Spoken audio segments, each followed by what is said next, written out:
Juan capítulo 7 y solamente vamos a observar 29 versículos, que es casi la mitad.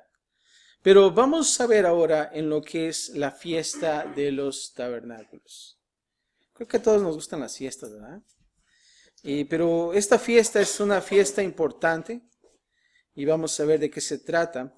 Pero vamos a partir, la parte número 1 va a constar del versículo 1 al 13, como la primera parte. Y aquí vamos a ver a Jesús. Va a Jerusalén en secreto. Y vamos a comenzar a leer para poder entender ya lo que está sucediendo aquí. Y vamos a tomar los primeros 2 versículos. Y vamos a estar aquí en Galilea al acercarse a la fiesta de los tabernáculos. Como la parte número 1 del versículo 1 y 2. Vamos a comenzar a leer y dice así. Después de estas cosas, andaba Jesús en Galilea, pues no quería andar en Judea. Nota aquí 2 lugares, ¿verdad? Jesús en Galilea, pero dice, pues no quería andar en Judea. ¿Y cuál es la razón? Bueno, dice, porque los judíos procuraban matarle. Interesante, ¿no? Ahora, los judíos procuraban matarle debido a que Jesús había sanado a un hombre el sábado. ¿Se acuerdan del paralítico en Betesda? Pues imagínate, comenzó a traer una ola de líderes religiosos queriendo matar a Jesús. ¿Por qué? Porque lo hizo en sábado.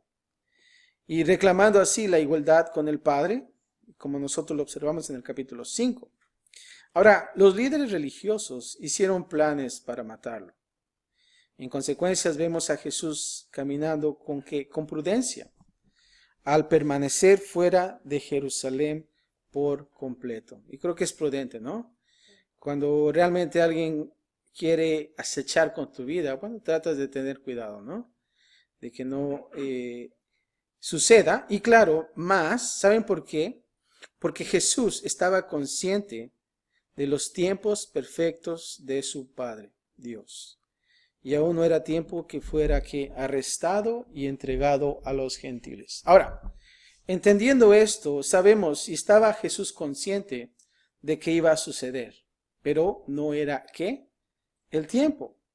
Y creo que es importante para nosotros también entender esto y creo que aplicarlo en nuestra vida. Cuando nosotros y pasan cosas y decisiones que nosotros tenemos que tomar, ¿cuántas veces hemos dicho no es el tiempo, verdad? Pero la pregunta es, ¿por qué dices que no es el tiempo? ¿Porque no es el tiempo de Dios o porque no es tu tiempo, verdad? Porque hay una gran diferencia. Ahora creo que es importante tomar en cuenta la voluntad de Dios en nuestras vidas. Y cuando tú digas no es el tiempo, estamos diciendo que no es el tiempo de Dios. Y vemos aquí que Jesús está diciendo no, y está, claro, haciendo esa observación de que no era el tiempo. Ahora lo interesante de este versículo, nota que dice que Jesús andaba ¿dónde? En Galilea. Ahora, lo importante de esta palabra es de poder entender en qué tiempo está. Se dice que es un tiempo perfecto, que significa una acción continua. Cuando nosotros vemos esta palabra en la raíz, que es el griego, ahora nota aquí que Jesús es rechazado, y a pesar de que él era rechazado, Jesús continúa caminando en su región, en Galilea. Y vemos la historia que el grupo de líderes estaba rechazando a Jesús, pero aún así él caminaba en Galilea. ¿Y qué entendemos? ¿Cómo yo lo puedo aplicar en mi vida? Bueno, así también cuando la gente no reciba el evangelio, cuando tú quieras compartir el evangelio a una persona, la persona te va a rechazar. No sé si te ha pasado. Tú compartes del amor de Dios y quieres compartir de Dios, pero la gente dice, yo no quiero saber de ese Dios, ¿verdad? Y realmente tú recibes ese rechazo. Pero ¿sabes qué? Es importante entender, bueno, podemos dejarlos ir, de realmente que hagan lo que ellos quieran. Pero ¿sabes qué? Nosotros debemos de estar continuando andando en su región, como lo podría decir así. ¿Y qué quiero decir con esto? Bueno, nosotros como cristianos debemos estar disponibles para aquellos que quieren cambiar. Porque puede suceder que esa persona te diga, sabes que yo no quiero de Dios. Pero el siguiente día puede tener un problema. ¿Y saben con quién van? Contigo. No sé si te ha pasado a ti. Pero notamos aquí que la gente está ahí. Y cuando quiere hacer un cambio, ¿sabes lo que pasa? Vienen contigo. ¿Por qué? Porque ven algo diferente en ti. Ven la verdad en ti. Y vemos aquí que Jesús andaba caminando en esa región de Galilea. Ahora, nota el versículo 2. Dice que estaba cerca la fiesta de los judíos. La fiesta de los tabernáculos era una de las 3 fiestas importantes. Y eso lo habíamos visto en el libro de Levíticos, no sé si ustedes se acuerdan. Pero fíjate, lo interesante de esta fiesta era una fiesta gozosa, celebración de una semana. Creo que nosotros nos relacionamos como judíos también, ¿no? Cuando hay fiesta hacemos hasta recalentados, ¿no? Pero vemos aquí que esta fiesta era una semana, era la duración de una semana. Y era alrededor de septiembre y octubre quizás, en donde sucedían que las familias acampaban en refugios temporales para recordar la fidelidad de Dios, cómo Dios proveía y protegía a Israel en el desierto cuando iban de Egipto a Canaán. Y ahorita nosotros estamos viendo el libro de Números, ¿verdad? Hay un poco de relación aquí. Pero esta fiesta era una fiesta de casitas que se les llamaba enramadas. Y la celebración que ellos salían de Egipto a Canaán bajo el liderazgo de Moisés. Ahora, los hebreos lo llamaban el Festival de las Cabañas. En hebreo tú vas a escuchar, y a veces en el calendario, no sé si tú tienes calendarios, a veces tienen palabras en hebreo, no sé si te has dado cuenta.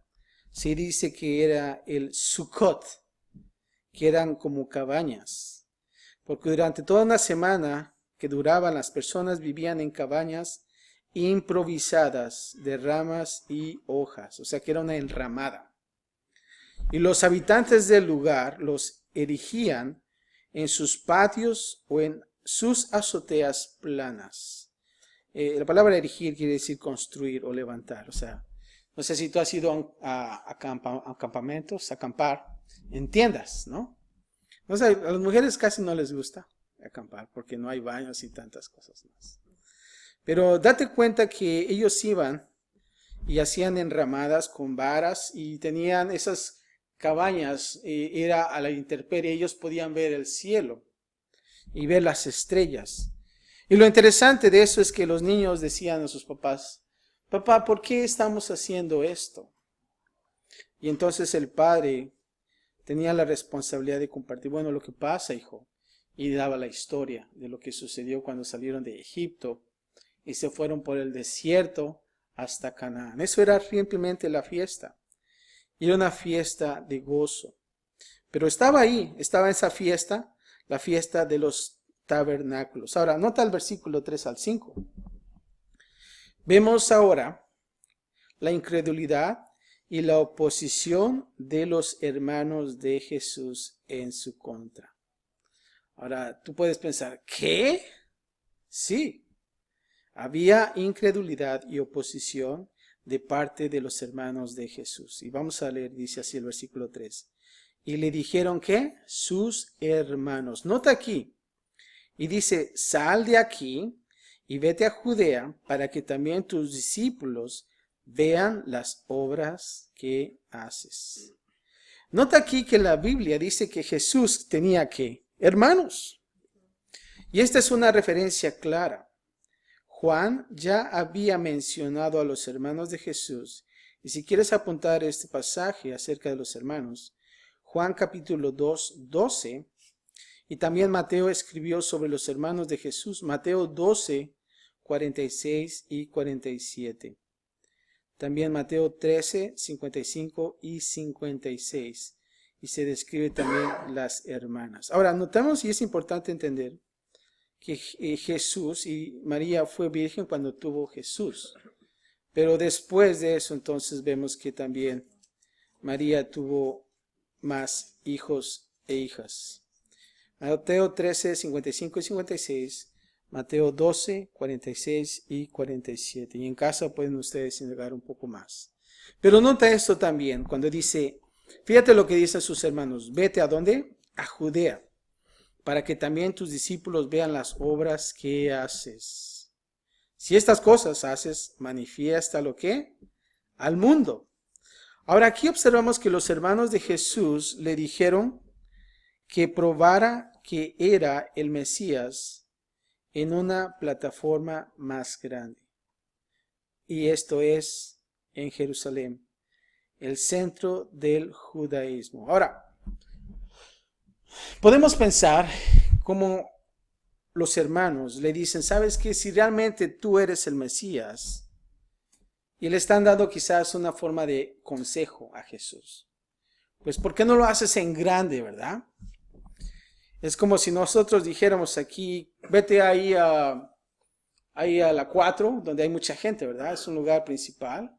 Y ve, y ahí es donde tú puedes compartir, ¿verdad? Que toda la gente pueda ver y que te puedas manifestar ahí. Eso es lo que está diciendo los hermanos, ¿verdad? Si estuvieras en México, en la ciudad, vete allá al Zócalo y vas a ver, vas a tener éxito, ¿verdad? Ahí está la gente. Y claro, aquí estamos pensando que es el centro del judaísmo, Jerusalén. Las personas de Jerusalén a menudo veían que con desprecio a los judíos de Galilea. O sea que vemos que Galilea y Jerusalén como que habían barrios, ¿verdad? Con desprecios. Como cuando tú dices que estás en tu barrio y que no, que tú eres de Nesa, ¿no? Y que tú eres de otro lugar y tantas cosas más, ¿no? O que tú eres de Santana o de otros lugares, ¿no? O de Costa Mesa también. Pero vemos ahí y vemos en ese entonces también habían desprecios entre esos judíos. Y vemos aquí que Jesús había hecho la mayoría de sus milagros en Galilea. Ahí les daba a los líderes religiosos otra razón para decir que Jesús no era el Mesías. ¿Por qué? Porque los de Jerusalén decían, pues en Galilea, ¿verdad? No es el lugar, no es el lugar donde el Mesías tiene que salir. Porque no había hecho la mayoría de su obra frente a la audiencia correcta. Y es por eso que sus hermanos les estaban diciendo a Jesús, Jesús, ¿sabes qué? Estás mal, estás obrando mal, en pocas palabras. Ahora nota el versículo 4, dice, porque ninguno que procura darse a conocer hace algo en qué, en secreto, ¿verdad? Si estas cosas haces, manifiéstate al mundo. Nota eso una vez más.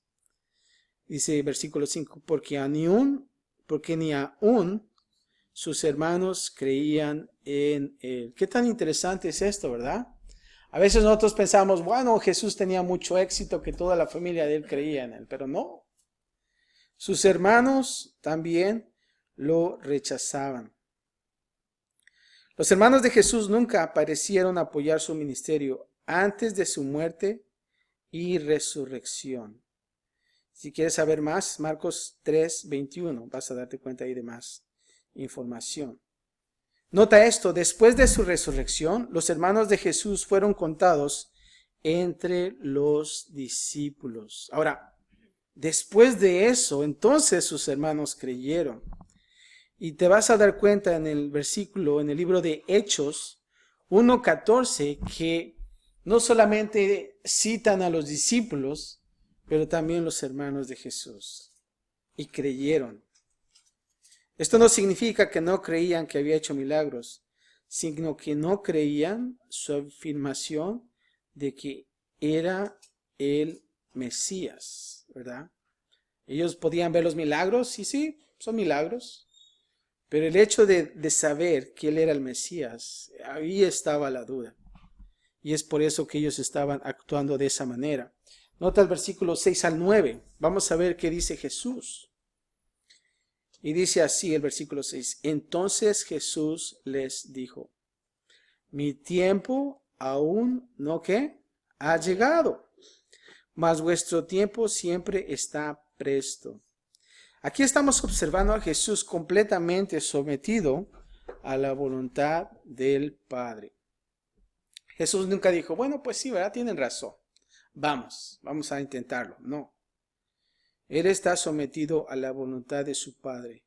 El tiempo de Dios, el Padre, era muy importante, así como también nuestro tiempo. Y claro, no estoy hablando como cuando dice el tiempo de Jesús, ¿verdad? De que Él iba a ser entregado y crucificado.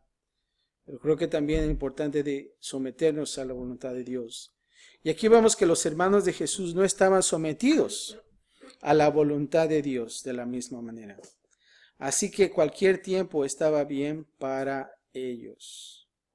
Ahora también porque pensando, bueno, a ellos no son al que quieren matar, ¿verdad? Es a Jesús, ¿verdad? Es totalmente diferente.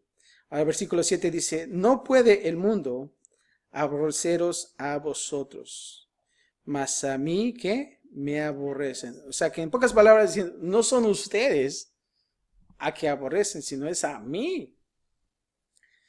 Dice, porque yo testifico de él, que sus obras son, ¿qué?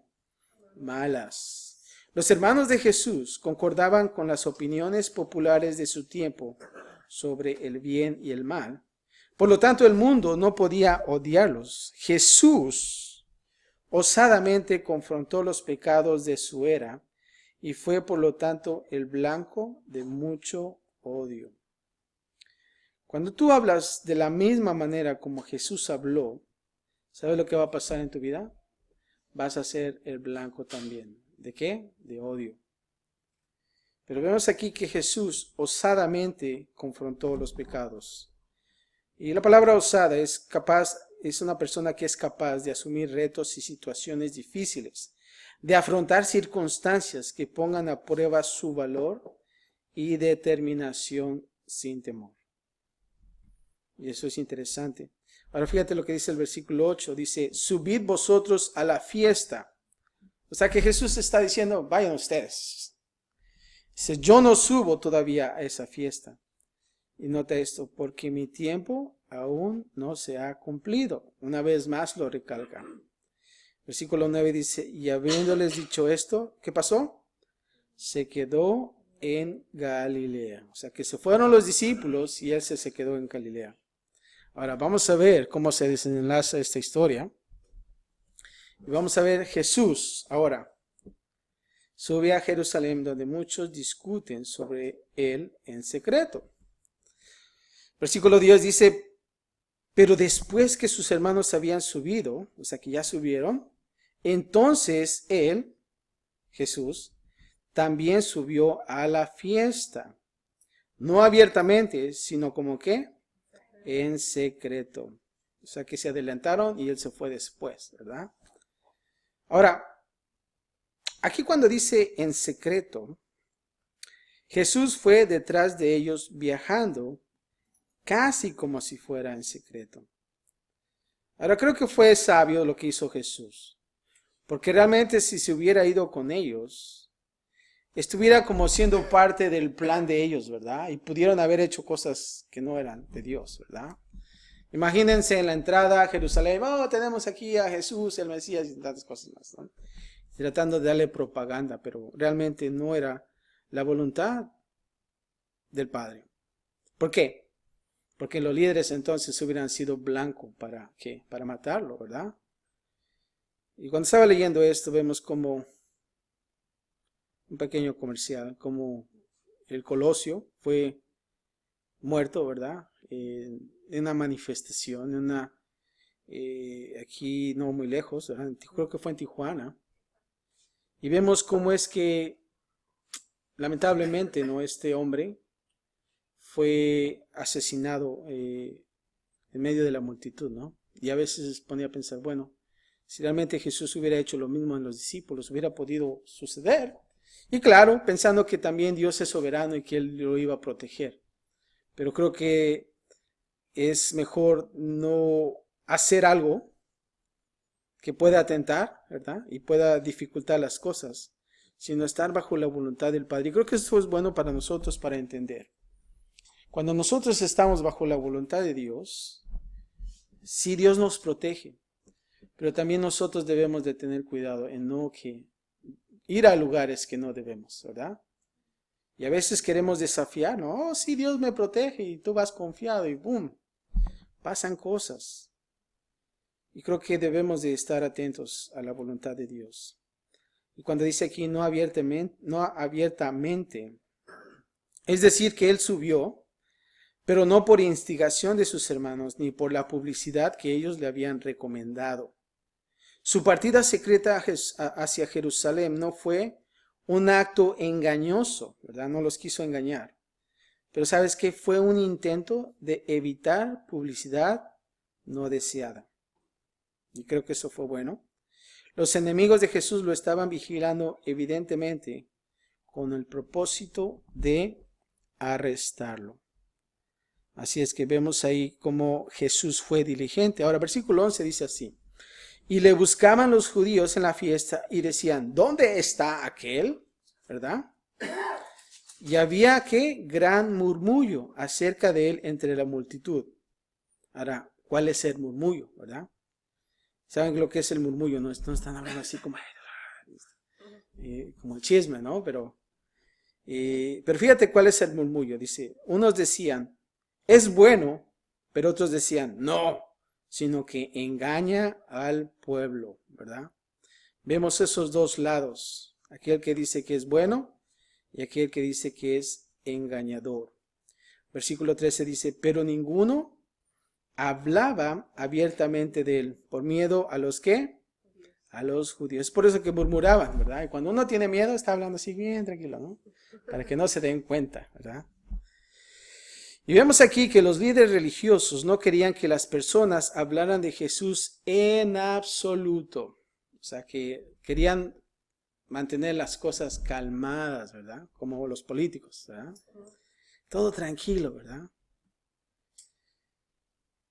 Y vemos que las personas comunes temían algún castigo si los líderes religiosos escuchaban que hablaban de Jesús abiertamente. O sea, que era peligroso en ese entonces. O sea, y si te veían hablando acerca de Jesús, podrías sufrir grandes consecuencias.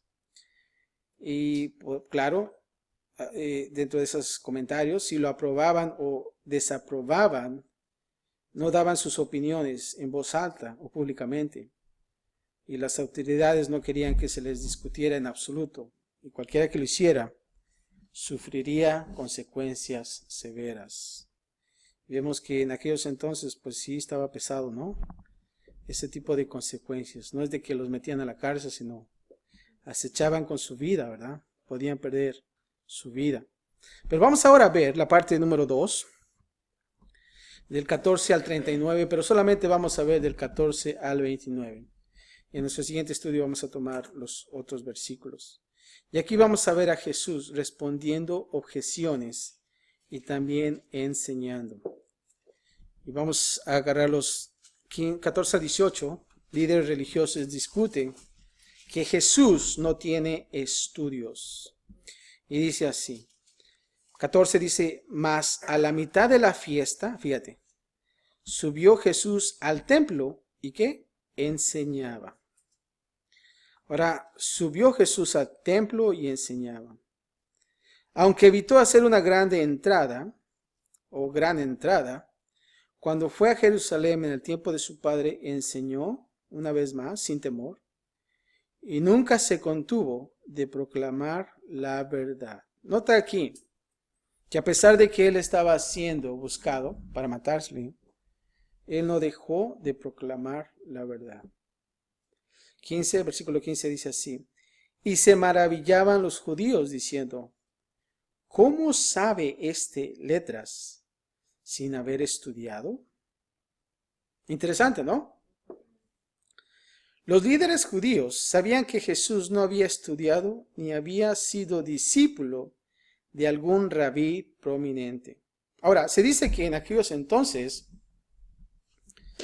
habían quizás alrededor de unos 30 seminarios, ¿verdad? Unos lugares donde tú ibas y podías estudiar. Y no había alguna credencial, y no fue como Pablo, ¿verdad? Pablo era un erudito, realmente era un hombre que había estudiado, era una persona muy estudiada, y él estudió también bajo Gamaliel, y eso tú lo puedes ver en Hechos 23, ¿verdad? Pero Jesús, nota esto, no siguió el curso normal y esperado de educación para un maestro. No tenía algún título, ¿verdad? Pero ellos se maravillaban, decían, ¿cómo él, siendo, no habiendo estudiado y sabe mucho? Y fíjate lo que dice el 16. Jesús le respondió y dijo, mi doctrina no es mía, sino de aquel que me envió.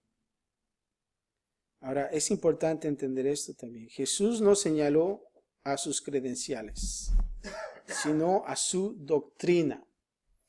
Él no dijo, no, pues es que ustedes saben, no es, él no dijo una escuela, solamente dijo, mi doctrina no es mía. Como si fuera dicho, bueno, no tengo el título de un seminario, pero júzgame por mi doctrina, ¿verdad? A ver, júzgame y dame una opinión de lo que yo digo. Y los líderes judíos escucharán, si realmente ellos escucharan cuidadosamente la doctrina de Jesús, sabrían que toda esta estaba arraigada en las escrituras del Antiguo Testamento y que era de Dios. Si realmente esos líderes hubieran estudiado meticulosamente su doctrina, se hubieran dado cuenta que estaba basado en las escrituras. Jesús era un maestro elocuente y dotado, pero no era un autodidacta. No sé si sabes la palabra autodidacta, te voy a dar la definición para entender un poco más. Es el sujeto que se instruye a sí mismo por sus propios medios, llevando a cabo el proceso de enseñanza-aprendizaje sin ayuda de un maestro, basándose en el conocimiento adquirido por la experiencia y propio juicio crítico. Esa es una persona autodidacta. Jesús no fue una persona autodidacta. Dice que la doctrina, dice, no es mía, sino de aquel que me envió. Viene de parte de Dios directamente, de su Padre. Y creo que es importante entender esto. Fíjate el versículo 17. El que quiera hacer la voluntad de Dios, conocerá si la doctrina es de Dios, o si yo hablo por mi propia cuenta. Nota esto como le dice, pues tú vas a juzgar si realmente es de Dios o si realmente yo hablo por mi propia cuenta. Versículo 18 dice, el que habla por su propia cuenta, su propia gloria, ¿qué? Busca, ¿verdad? Pero el que busca la gloria del que me envió, esto es que verdadero y no hay en él injusticia. Interesante cómo él respondió. Y dijo, si realmente yo contestara por mis propias palabras, yo estaría buscando mi gloria. Pero no es así. Esto es para la gloria del Padre, ¿verdad? Y dice, y esto es una verdad. Y cuando hay verdad, no hay injusticia. Jesús se comparó a sí mismo con el que habla por su propia cuenta y que su propia gloria busca. Jesús era diferente. Ahora, interesante que Jesús buscaba que la gloria de Dios. Y nota esto, es importante de entender, porque ahora en día, hoy, muchos ministros buscan su gloria. Date cuenta cómo ellos hablan. Y todo es acerca de ellos. Ay, ¿verdad? Y yo. Pero cuando buscas la gloria de Dios, entonces hay verdad. Jesús buscaba la gloria de Dios. Jesús es verdadero. En Jesús no hay injusticia. En un sentido, Jesús nos dio dos medidas de un maestro verdadero. La enseñanza, y vienen estas preguntas. ¿Realmente la enseñanza viene de Dios? Y esto es, ¿está de acuerdo con la palabra revelada de Dios? Realmente, cuando nosotros vamos a un lugar y escudriñamos la palabra y tú dices, ¿realmente esto es de la palabra en sí? Está en la palabra de Dios, ¿verdad? La obra le da la gloria a Dios también. Y cuando tú te haces esas preguntas, cuando tú estás ahí y dices si realmente está de acuerdo en la palabra de Dios, si está en la revelación, entonces es verdad. Pero si no lo está, entonces hay algo malo en ese lugar.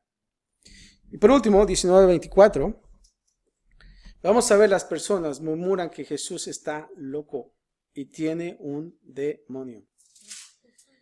Tan interesante esto, dice así el 19. Y dice así Jesús: ¿no os dio Moisés la ley? Y ninguno de vosotros cumple la ley. ¿Por qué procuráis matarme?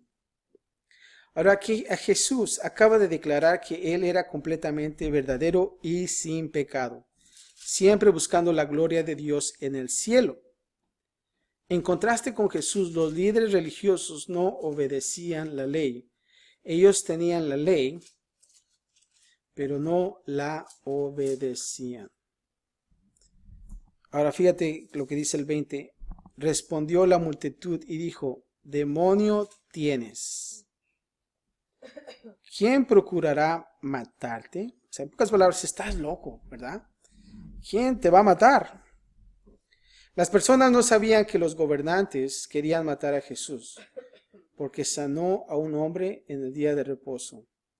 Pensaron que Jesús estaba loco y quizás paranoico. Y eso es lo que pasaba. Y nota esto, que todo se originó en esa alberca, en esa pool, en ese lugar, en el estanque de Betesda, cuando sanó a este paralítico.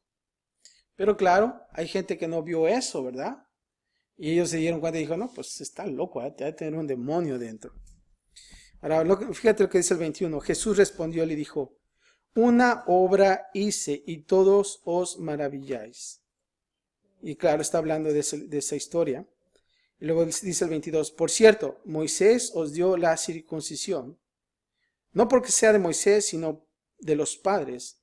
Y en el día de reposo circuncidáis al hombre. Nota lo que está diciendo Jesús. O sea que en otras palabras, les está diciendo a los líderes: bueno, ustedes están viendo que Jesús hizo circuncisión en el día de reposo. Técnicamente no tenían que haberlo hecho, ¿verdad? Ahora, pero dice, pero sucedió. Ahora, nota el 23. Si recibe el hombre la circuncisión en el día de reposo, en otras palabras, si ustedes están aceptando que se haga una circuncisión en el día de reposo para que la ley de Moisés no sea quebrantada, os enojáis conmigo porque en el día de reposo sané completamente a un hombre. No juzguéis según las apariencias, sino juzgad con justo, ¿qué? Juicio. Y claro, esta historia de lo que Moisés, de la ley de Moisés, la puedes encontrar en Levítico 12:3, que era permitido, incluso ordenado, hacer un trabajo negativo en el día de reposo, como cortar el prepucio en la circuncisión. Y nosotros conocemos qué es la circuncisión, ¿verdad? Era incluso mejor sanar completamente a un hombre en el día de reposo. Y Jesús lo hizo en Juan 5, del 8 al 9. Y si puedo ponerlo en esta frase para entender todo esto, es como si dijeran: si ustedes pueden herir a un hombre en el día de reposo, que es la circuncisión, ¿no puedo yo sanar a uno? ¿Verdad? ¿Cuál es lo mejor? Pues sanar a uno, porque es algo bueno, y una persona que está enferma, a que tú hieras a uno. Y por último dice: no juzgues según las apariencias, sino juzgad con justo juicio. Ellos decidieron que Jesús tenía la apariencia de un pecador y que ellos tenían la apariencia de ser justos. Ellos estuvieron equivocados cada vez y necesitaban juzgar con justo juicio en ver solo las apariencias. Y ese era el problema de los judíos. Yo pienso que también esto envolvía el orgullo, porque imagínense, los judíos, los líderes, tanto tiempo estudiando, y él llegó y compartió y enseñaba, y se sorprendían porque lo categorizaban a Jesús como un hombre sin letras, ¿verdad? Que no había estudiado. Pero 25 al 29, la última sección, para terminar. Las personas de Jerusalén alegan que Jesús no puede ser el Mesías porque saben de dónde viene. Nota esto. Si te das cuenta, los líderes, ese es realmente el mayor problema que ellos tienen con Jesús. De que esa era la polémica de decir, bueno, él no es el Mesías, él no puede ser el Mesías. Y fíjate lo que dice el 25. Decían entonces unos de Jerusalén, ¿no es este a quien buscan para matarle? O sea que ya se estaba escuchando ahí, ¿verdad? El rumor. Pero ya estaba ese rumor. Las personas de Jerusalén sabían que los líderes religiosos ya querían matar a Jesús. La multitud que vino para la fiesta, nota esto, no lo sabía. Los de Jerusalén sí. Y estaban sorprendidos de que los gobernantes no fueran y detuvieran a Jesús de enseñar. Y es por eso que realmente todo estaba sucediendo como un estilo de confusión, ¿verdad?, entre los judíos. Y fíjate lo que dice el 26. Pues mirad, habla públicamente. Y no le dicen ¿qué? Nada. ¿Habrán reconocido en verdad los gobernantes que este es el Cristo? Es lo que estaban preguntando. Jesús, nota aquí que nunca tuvo miedo ni dejó dejarse intimidar por las amenazas en su contra. Imagínate. Y fue y salía y proclamaba. O sea, él sabía el tiempo de Dios y por eso no dejaba de hacer eso. Era importante hacerse también.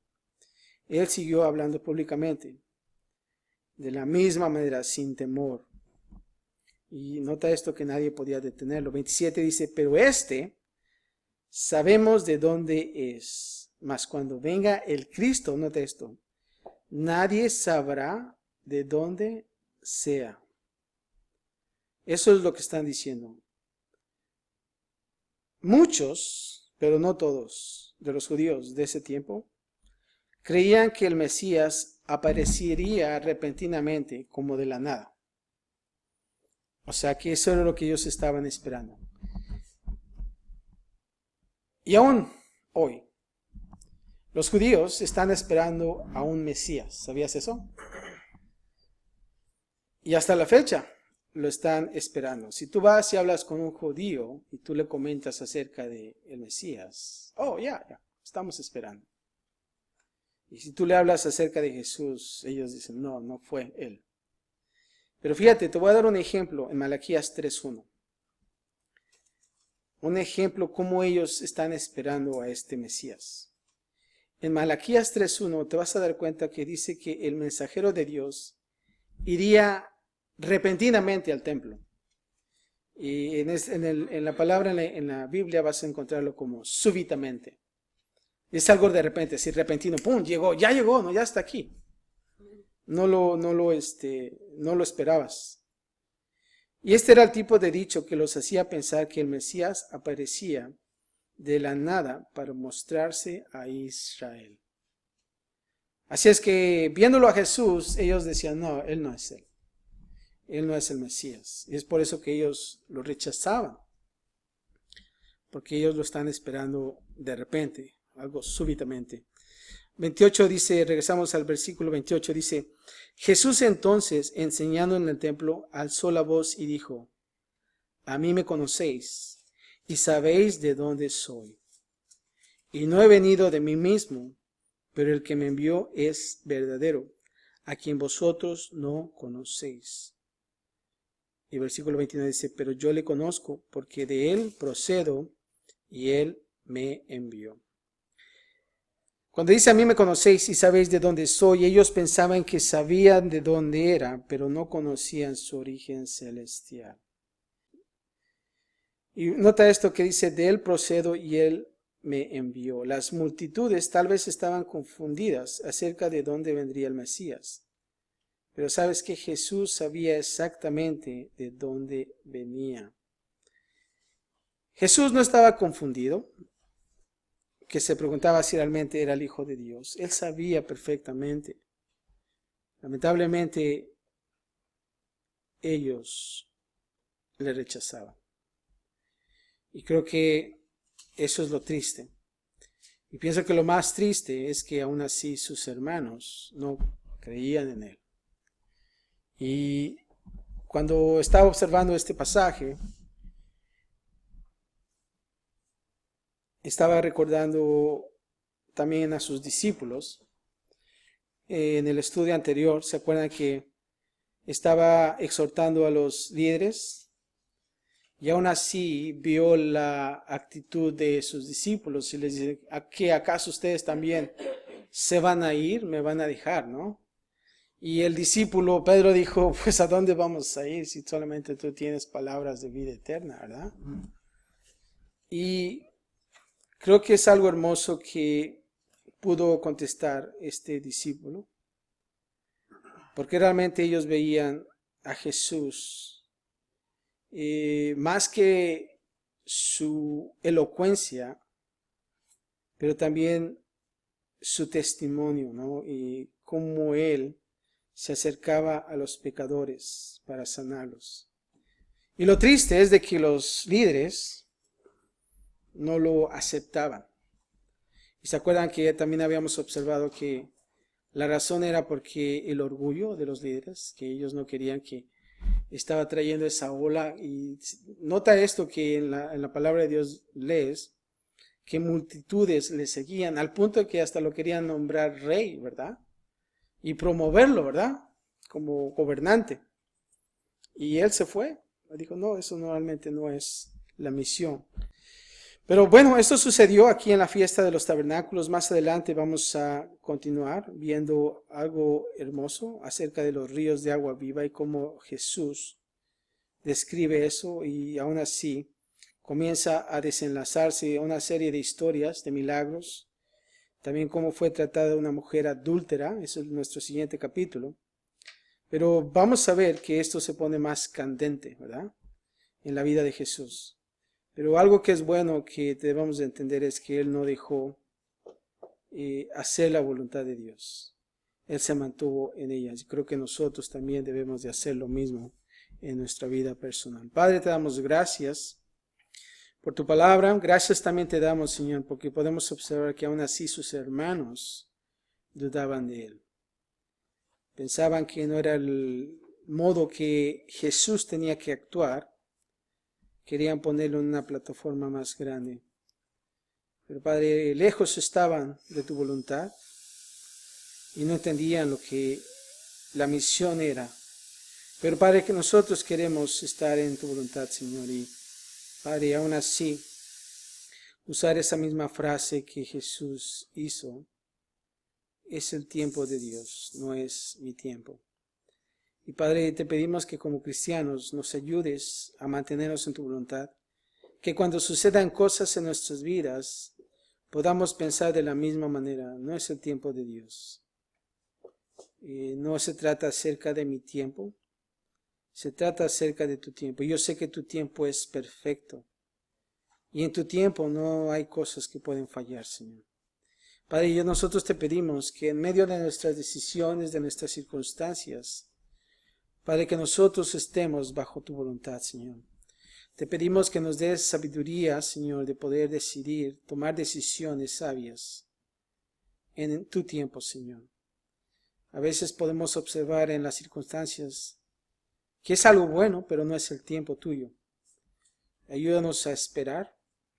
Y si es el tiempo, Señor, danos esa convicción, Señor, en nuestro corazón. Y de saber que viene de ti y que nosotros podamos confirmar contigo. Señor, realmente es lo que tú quieres para mi vida, Señor. Padre, ayúdanos a cada uno de nosotros y, Padre, no solamente con nosotros como adultos, pero también con nuestros hijos, que ellos también puedan escoger lo mejor y en el tiempo tuyo, que es más adecuado, Señor. Gracias por todo, Señor y Padre. Comenzamos una semana más.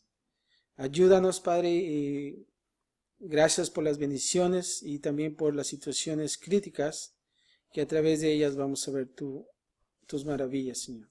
Gracias por todo, Padre, en Cristo Jesús. Y todos decimos amén.